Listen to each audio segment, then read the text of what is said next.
বিয়ে করার পরে কোনো সন্তান হয় না। বয়স তখন 80 বছর। কত বছর? 80 বছর।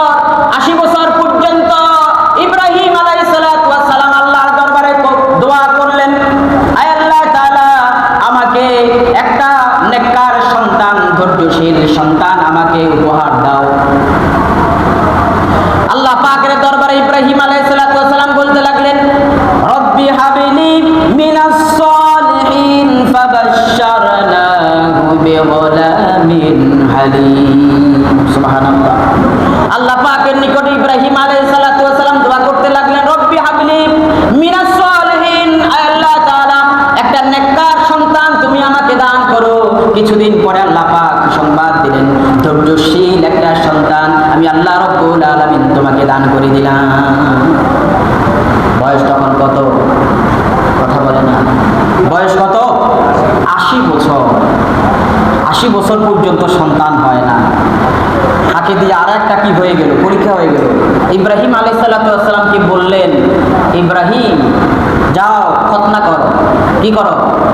খতনা করো। আপনারা সুন্নতে খতনা করেন না বাচ্চাদেরকে? খতনা করো। বয়স তখন 80 বছর। 80 বছর বয়সে আল্লাহ পাক কি বলে? ইব্রাহিম যাও খতনা করো। পাহাড়ের পাদদেশে গিয়ে হযরত ইব্রাহিম আলাইহিস সালাতু ওয়াস সালাম পাথর দিয়ে নিজের খতনা নিজে করছেন। আল্লাহু আকবার বলেন।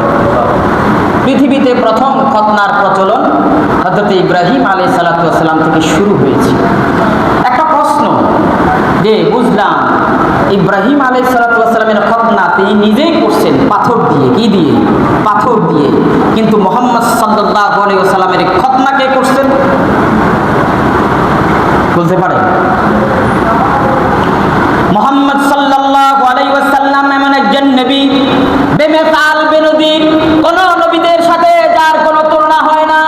সেই নবীর নাম হলো মুহাম্মদুর রাসূলুল্লাহ সাল্লাল্লাহু আলাইহি ওয়াসাল্লাম।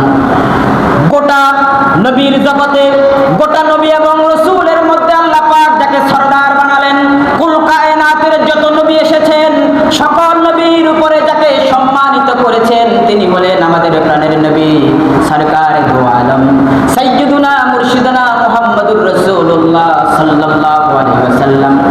মুহাম্মদ সাল্লাল্লাহু আলাইহি ওয়াসাল্লামকে এমন ভাবে আল্লাহ পাক সম্মানিত করেছে, পৃথিবীর কোন সৃষ্টি, পৃথিবীর কোন মানব তার লজ্জাস্থান দেখতে পারে নাই। আল্লাহ পাক জন্ম থেকে পৃথিবীতে আসার সময় মায়ের গর্ভ থেকে যখন পৃথিবীতে এসেছেন, খতনা করা অবস্থায় আল্লাহ পাক তাকে পৃথিবীতে ভূমিষ্ঠ করালেন। পৃথিবীর কোনো মানুষ তার খতনা করে না। খতনা করা অবস্থায় তিনি পৃথিবীতে এসেছেন। সুবহানাল্লাহ। হযরত ইব্রাহিম আলাইহিস সালাতু ওয়াস সালাম 80 বছর, 80টা বছর বয়সে তিনি খতনা করলেন। এরপরে আল্লাহ পাক তাকে একটা সন্তান দিলেন। সেই সন্তানের নাম কি? হযরত ইসমাঈল জবিউল্লাহ।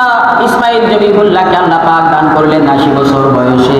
80 বছর বয়সে যখন সন্তান হয়, সেই সন্তানের প্রতি মায়া কেমন বলেন তো? অসাধারণ মায়া, যেটা কল্পনা করা যায় না।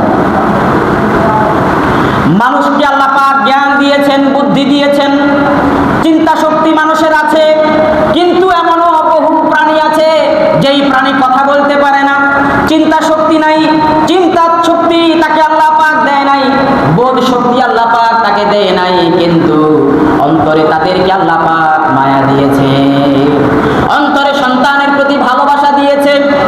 একটা গরু যখন বাছুর জন্ম দেয়, সেই বাছুরের কাছেও যাওয়া যায় না। মুরগি যখন বাচ্চা ফুটায়, সেই বাচ্চাকে ধরা যায় না। হাঁসে যখন বাচ্চা ফুটায়, সেই বাচ্চাকেও ধরা যায় না।